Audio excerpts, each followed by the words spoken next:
La ecuación del éxito. Identificar destreza y suerte en los negocios, los deportes y las inversiones. Autor del libro, Michael Mauboussin. Introducción. Buena parte de lo que nos sucede en la vida es el resultado de una combinación de suerte y destreza. Por supuesto, la clave está en determinar cuáles de nuestros éxitos y fracasos responden a la destreza o a la suerte.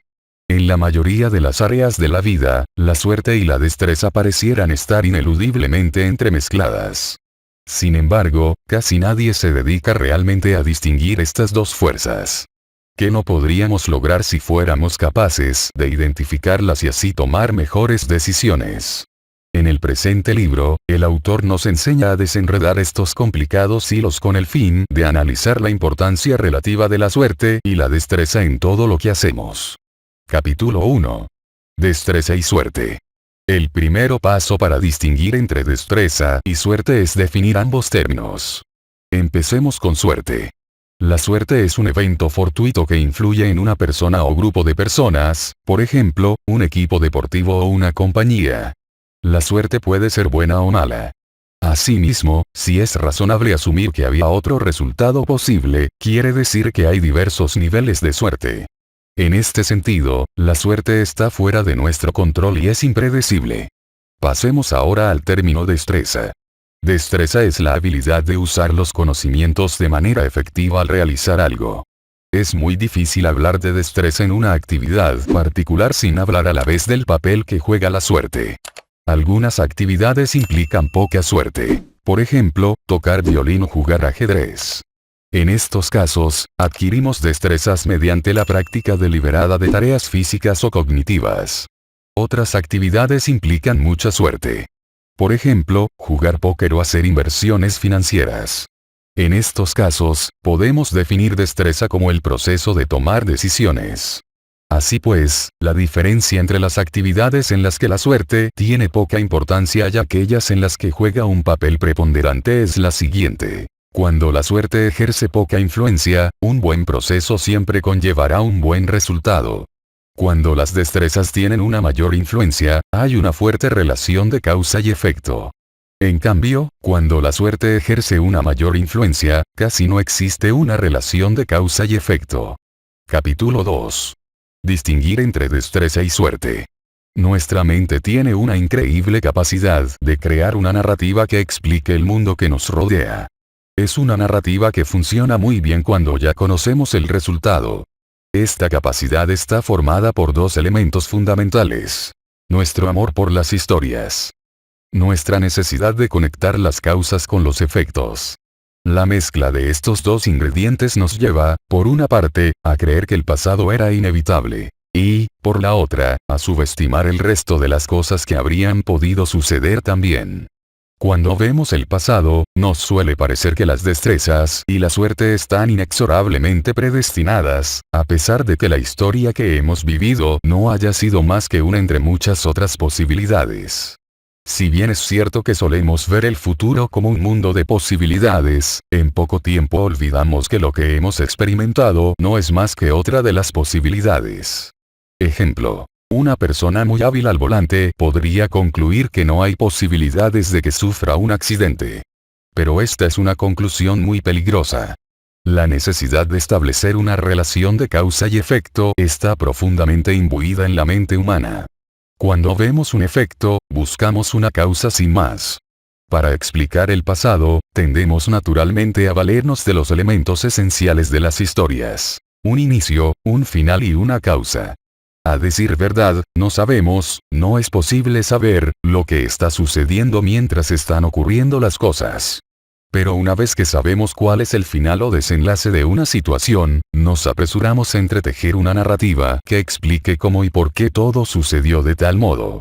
Así pues, con frecuencia asumimos que si el evento A precedió al evento B, entonces A es la causa de B. Esta asociación defectuosa se conoce como la falacia post hoc, que proviene del latín post hoc ergo propter hoc. Es decir, si sucedió después de esto, entonces esto mismo es su causa. Parte del desarrollo científico de los últimos 200 años ha tenido que ver con el intento de erradicar esa forma de pensar. Pero el conocimiento del desenlace o final de una historia también nos hace cometer otro error que consiste en percibir que los resultados obtenidos fueron relativamente inevitables. Aunque un evento haya estado rodeado de una neblina de incertidumbre, dicha neblina desaparece apenas conocemos el resultado. Y luego nos parece que el camino recorrido fue el único posible.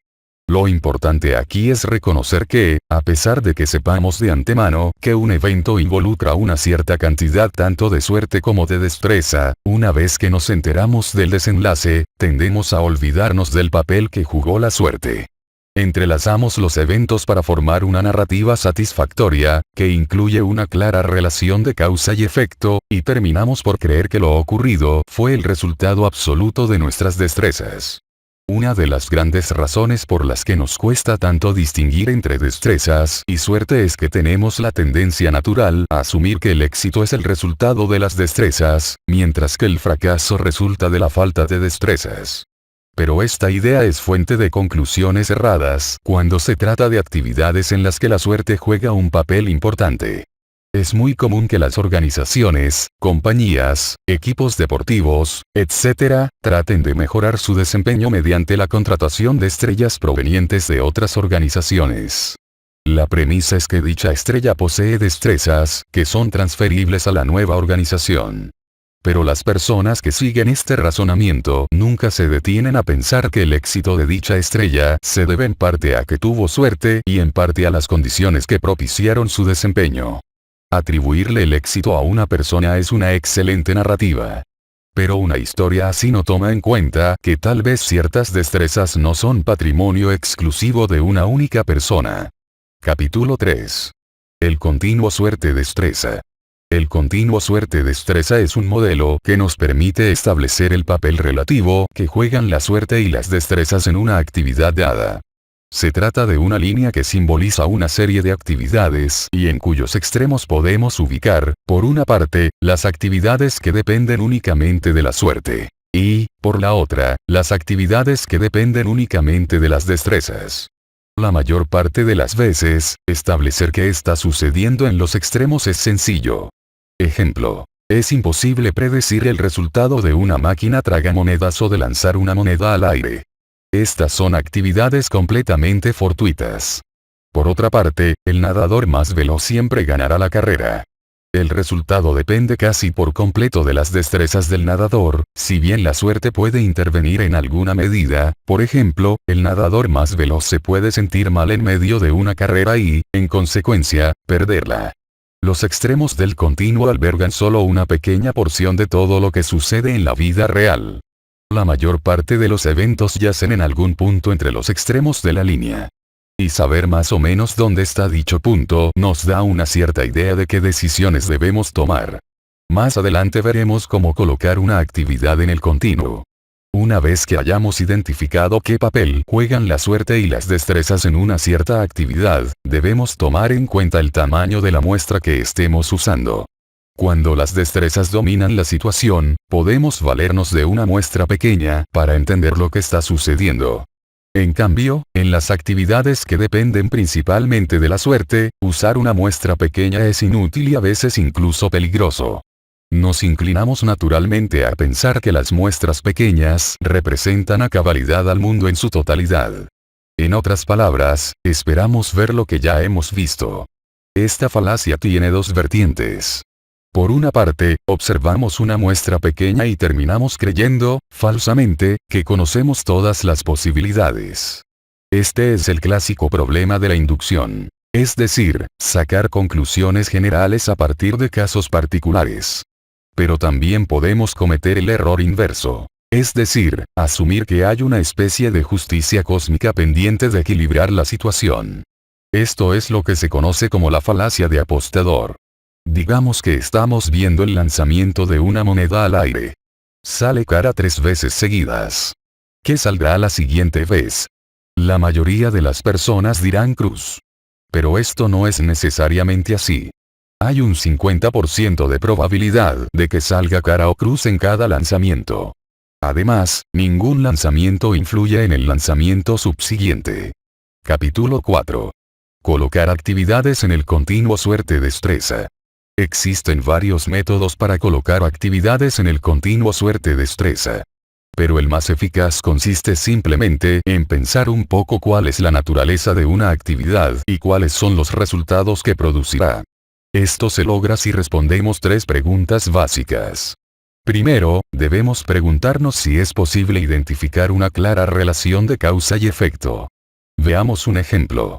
Un jugador de tenis plantea la hipótesis de que, si mantiene la vista en la pelota todo el tiempo, su desempeño mejorará con creces. Así que, le hace seguimiento a esta idea y descubre que, en efecto, es posible regresar más pelotas si constantemente mantenemos nuestra vista en la pelota.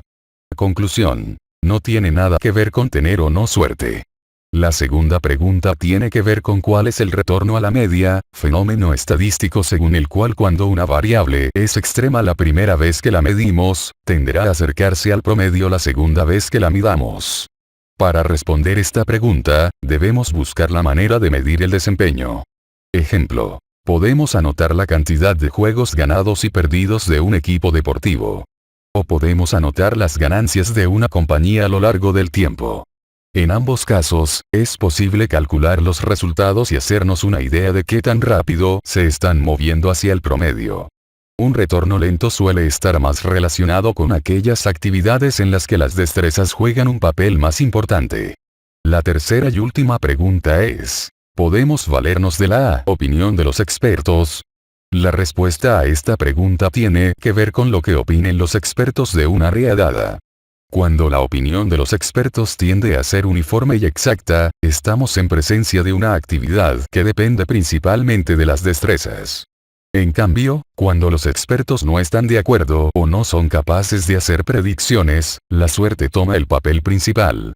Las áreas que implican una gran predictibilidad son la ingeniería, algunas áreas de la medicina y ciertos juegos como el ajedrez.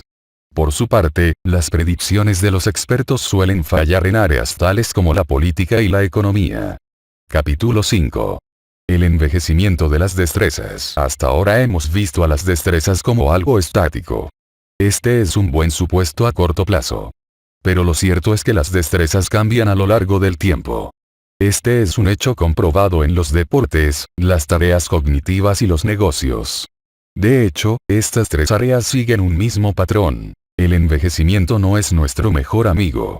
Estudios revelan que mientras más envejecemos, más solemos guiarnos por aproximaciones o reglas poco precisas.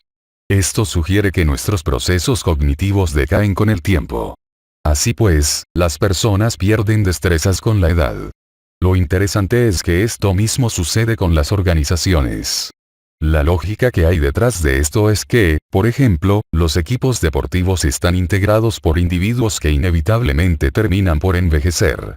Esto mismo sucede con la alta gerencia y el personal de una compañía longeva. Por tanto, la compañía termina dependiendo de métodos que funcionaron bien en el pasado y evita cualquier novedad. En otras palabras, las destrezas de las compañías también envejecen. Capítulo 6. Desarrollar destrezas. Podemos convertirnos en expertos si hay una clara relación de causa y efecto en lo que hacemos, y si practicamos intensamente y recibimos una retroalimentación precisa. El enfoque que asumamos para desarrollar nuestras destrezas dependerá del lugar que ocupe la actividad en el continuo suerte-destreza. Cuando se trata de actividades que tienen lugar en un entorno estable donde la suerte tiene poca cabida, basta con practicar deliberadamente para mejorar nuestras destrezas. Por ejemplo, si practicamos, y recibimos una retroalimentación oportuna, el violín, nuestra ejecución del instrumento mejorará con el tiempo. En cambio, cuando las actividades tienen más que ver con la suerte, lo mejor es que nos enfoquemos más en el proceso que estamos aplicando. Por ejemplo, nuestros resultados al jugar póker variarán constantemente porque el juego depende en gran medida de la suerte. Pero, a medida que aumentemos nuestra experiencia, aumentaremos nuestras posibilidades de ganar en el futuro. Capítulo 7. Enfrentar la suerte. La historia bíblica de David y Goliat es quizá la batalla más famosa entre alguien poderoso y alguien débil. David no cuenta más que con un casco, una armadura y una espada. La idea es que David debía enfrentarse a Goliat en los mismos términos de este último. Dada su debilidad, esto no le gustó a David. Así que dejó el casco y la espada atrás y decidió llevar una honda y algunas piedras al campo de batalla. Los dos guerreros se pararon un frente al otro e intercambiaron amenazas. Luego, David hizo algo que nadie había previsto. Cargó su honda, le lanzó una piedra a Goliat y se la pegó en la frente. Goliat cayó muerto. Lo esencial de esta historia es que David no se enfrascó en la pelea tal cual como esperaba Goliat. David sabía que acercarse al gigante sería fatal. Así que cambió de estrategia. Pero la historia de David y Goliat nos deja una lección aún más general. Si somos el favorito, debemos simplificar el juego. En cambio, si somos el que tiene todas las de perder, debemos complicar el juego. La aleatoriedad y la suerte son el resultado de no contar con suficiente información. En otras palabras, resultan de no poder identificar una relación de causa y efecto. Sin embargo, los avances tecnológicos permiten en ciertos casos establecer una relación de causa y efecto que de otro modo sería muy difícil, cuando no imposible, de identificar. En este sentido, la tecnología permite reducir los efectos de la suerte. Otro valioso recurso para lidiar con la suerte es usar estadísticas. Sin embargo, es importante saber interpretar e identificar las limitaciones de las estadísticas. De lo contrario, los resultados pueden ser catastróficos.